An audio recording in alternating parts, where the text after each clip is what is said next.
Gandhinagar civil હોસ્પિટલની human milk bank નવજાત શિશુઓ માટે સાચા અર્થમાં આશીર્વાદરૂપ સાબિત થઈ છે.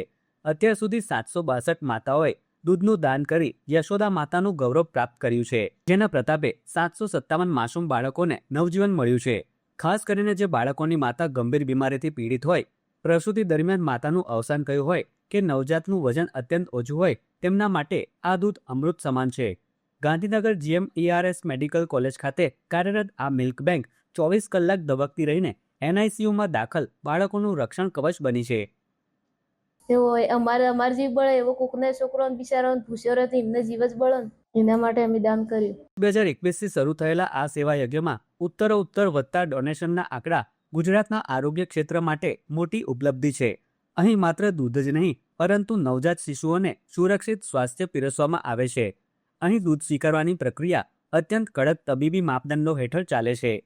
દાતા માતાના HIV, RPR અને HBsAg જેવા મહત્વના ટેસ્ટ નેગેટિવ આવ્યા બાદ જ દાન સ્વીકારવામાં આવે છે. પાશ્ચરાઇઝેશનની પ્રક્રિયામાંથી પસાર કરવામાં આવે છે. આ તમામ તબક્કાઓ પૂર્ણ થયા બાદ જ તે જરૂરિયાતમંદ શિશુઓ સુધી પહોંચાડાય છે.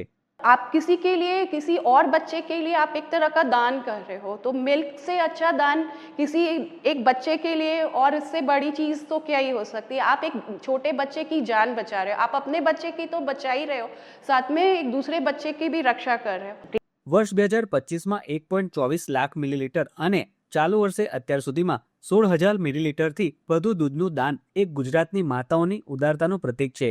આધુનિક વિજ્ઞાન અને માતૃત્વની આ જુગલબંધીએ માત્ર બાળ મૃત્યુ દરમાં ઘટાડો જ નથી કર્યો, પરંતુ સેંકડો પરિવારોમાં આશાનું નવું કિરણ પણ પ્રગટાવ્યું છે. ટર્મ બેબીઝ લેસ ધેન 1 kgના વેટ હોય છે, તો એ બાળકોમાં અત્યારે અમે લોકો જ્યારે આ હ્યુમન મિલ્ક બેંકમાંથી જે એ લોકોને દૂધ આપે છે, તો એ લોકો જલ્દી સ્વસ્થ થઈ જાય છે અને જલ્દી રિકવર થાય છે અને પીડિયાટ્રિક મોર્ટાલિટી બી એના લીધે ઓછી થઈ છે.